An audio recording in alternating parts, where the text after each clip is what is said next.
मस्त कापण्या झालेल्या आहेत. हे बघा मस्त टम्म फुगल्यात ना, दिसतंय तुम्हाला? छान खुसखुशीत होणार आहेत. देवाला नैवेद्य दिलेला आहे आणि मी कापण्या खाण्यासाठी मोकळी. अजिबात कडक होत नाही बरं का, छान खुसखुशीत झालेला आहे. हे बघा दिसतंय तुम्हाला? तर कसं आहे ना, आषाढ महिना सुरू झाला की असं पावसाळ्याला सुरुवात झालेली असते आणि एक वेगळ्याच वाईब्स असतात त्यावेळी. खास करून ना गावाकडे एकतर आषाढ महिना म्हणजे आपली पालखी निघते आणि मी तर त्या भागातली, सांगोल्याची, पंढरपूरपासून अगदी जवळ, त्यामुळे आमच्या इकडचं वातावरणच वेगळं असतं. आणि हलका हलका पाऊस यायला लागला ना की आपण सुरुवात करतो तळणीचे पदार्थ करायला. प्रत्येक घराघरांमधून असा, आणि खास करून गावाकडे असं मस्त तळणीच्या पदार्थांचा वास यायला लागतो आणि तेव्हा आपल्याला नकळत जाणीव होते की अरे आषाढ महिना चालू झाला का. आत्ता पण असंच झालं की इथं अगदी शहरामध्ये सुद्धा आत्ताच कुठल्या तर फ्लॅटमधून मला कापण्या तळलेला वास आला. मग म्हणलं चला आज कापण्या करूयात. तर आमच्याकडची साधी सोपी कापण्यांची पद्धत शेअर करणार आहे. गुळाच्या गव्हाचं पीठ वापरून केलेल्या कापण्या, पण बऱ्याचदा त्या चिवट होतात. तर माझी आई त्यासाठी काय काय करते, कुठल्या टिप्स वापरते, त्याच्यामध्ये काय काय किती प्रमाणामध्ये घालते, हे सगळं शेअर करणार आहे. चला, तर पहिल्यांदा कापण्या करायच्या तर त्या गुळाच्याच असल्या पाहिजेत, म्हणून आपण गूळ मोजून घेऊयात. तर एक वाटीभर गूळ घेतलाय. गूळ घेताना ना छान मऊसर घ्यायचा, म्हणजे कापण्या चिवट किंवा वातड होत नाही. तर हे आमचं रोजचं चहाचं भांडं, यामध्ये घ्यायचं आहे गूळ आणि त्यामध्ये आपल्याला घालायचं आहे पाऊण वाटी पाणी, म्हणजे एक वाटीला थोडंसं कमी. तर पहिल्यांदा आपल्याला गुळाचं पाणी करायचं आहे. भांडं गॅसवर चढवलं. आता गॅस मी मोठाच ठेवते आणि गूळ पाण्यामध्ये विरघळून घेणार आहे. तर अगदी मिनिटभरातच गूळ संपूर्ण विरघळलेला आहे, काही उकळी बिकळी आणायची नाही आहे. गॅस बंद करायचा आणि याला गाळून घ्यायचं. आता हे पाणी आपल्याला कोमट करून घ्यायचं, एकदम गार करण्याची गरज नाही. एक 10 मिनिटं थांबूया.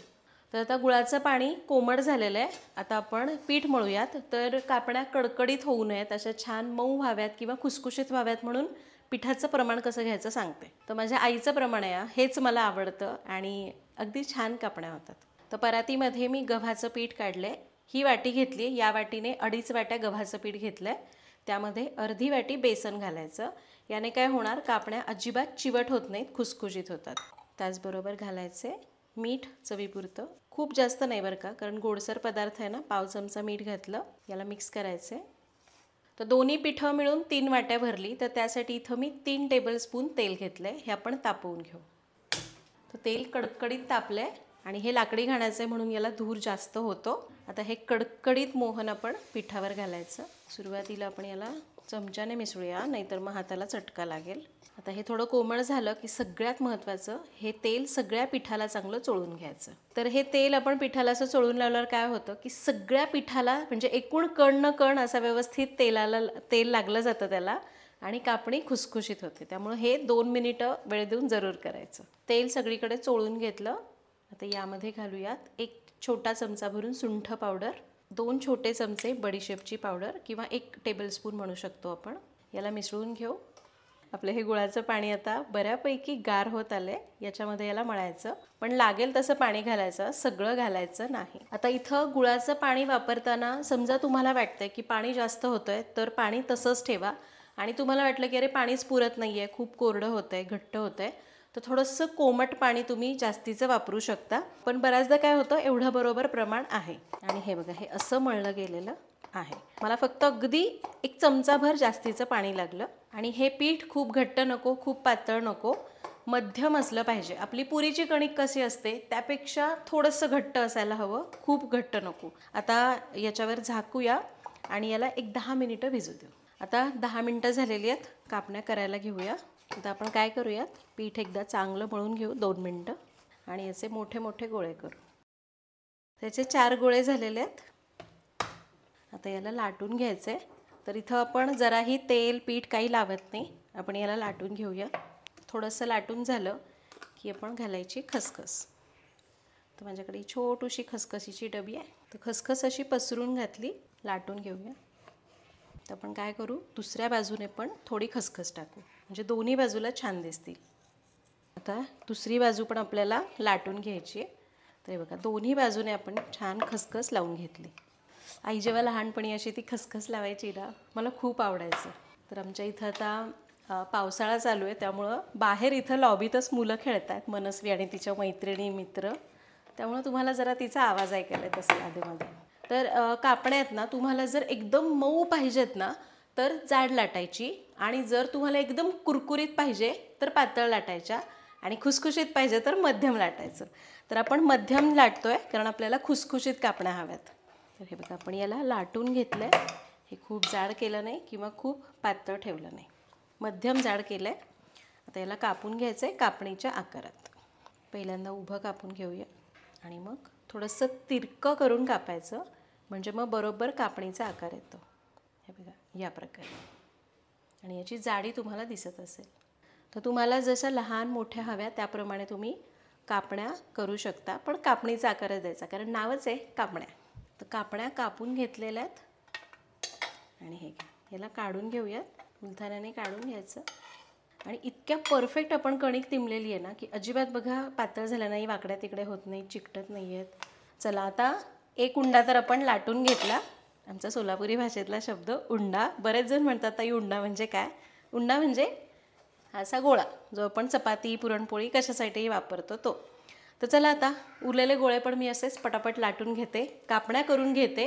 तुम्ही जर एवढ्या प्रमाणात करताय तर एका वेळी सगळ्या कापा आणि मग तळायला घ्या. खूप जास्त प्रमाणामध्ये करताय तर अर्ध लाटा तळून घ्या, मग अर्ध लाटा, असं करू शकता. चला आता मी याला लाटून घेते. चला आता करून घेते. तर चला सगळ्या कापण्या करून घेतल्यात, थोड्या पोळपाटावर अशाच ठेवल्यात कारण ताटात बसत नाही आहे. तळायला घेऊ. आता ना आषाढातला घमघमाट माझ्या घरभर सुटणार आहे.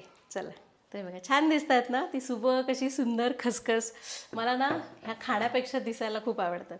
चला आता तेल तापलेलं आहे, तेल मध्यम गरम पाहिजे, चेक करूया. येस, तेल अगदी व्यवस्थित तापलेलं आहे. गॅस कमी करायचा आणि कापण्या तळायला सोडायच्या. मावतील एवढ्या कापण्या टाकायच्या, गर्दी करायची नाही.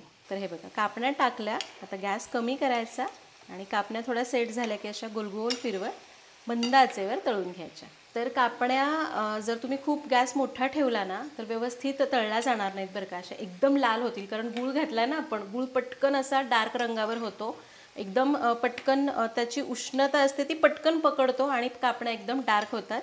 त्यामुळं आधी टाकताना गॅस कमी करा, कापण्या मावतील एवढ्याच टाका, गर्दी करू नका, नाहीतर मग त्या तेलकट होतील, तेल गार होऊन.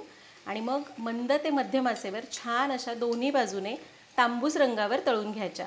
म्हणजे तुम्हाला जो रंग एक्सपेक्टेड आहे ना, म्हणजे जो रंग तुम्हाला हवा आहे त्याच्या आधीच एक थोडंसं फिकट असताना कापण्या काढायच्या, कारण बाहेर आल्यानंतरसुद्धा थोड्याशा तळणीची प्रोसेस चालू असते आणि मग त्या थोड्या अजून डार्क होतात. त्यामुळं ही गोष्ट लक्षात ठेवा. चला आता मी पहिली बॅच तळून घेते.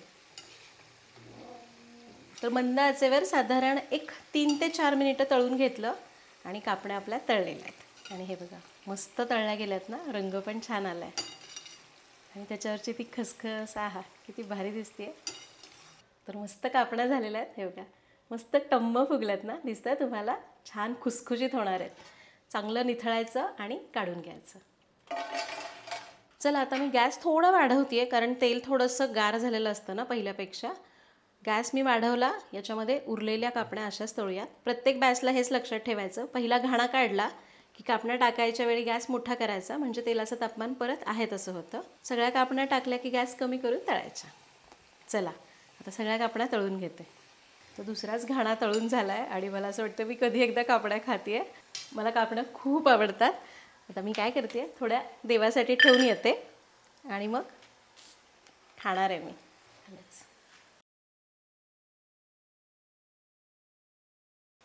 देवाला नैवेद्य दिलेला आहे आणि मी कापण्या खाण्यासाठी मोकळी. अजिबात कडक होत नाही बरं का, छान खुसखुशीत झालेला आहेत. हे बघा दिसतंय तुम्हाला, मस्त. हे करपेल घातलं. चला तर तुम्हीसुद्धा या पद्धतीने आमच्या घरची ही साधी सोपी पद्धत वापरून या कापण्या जरूर करून बघा. तुमच्याकडे जी काही पद्धत असेल ना तर मला कमेंटमध्ये सांगा, कारण आषाढात आमच्याकडे 2 वेळा तरी कापण्या होणारच आहेत. तर त्यावेळी तुमचीवाली पद्धत मी नक्की ट्राय करेन. तर तुम्हीसुद्धा करून बघा. कसा वाटला व्लॉग कमेंटमध्ये सांगा. आषाढातल्या तुमच्या गावच्या काही आठवणी असतील तर ते सुद्धा सांगा. भेटूयात पुढच्या भागात. जय हरी विठ्ठल.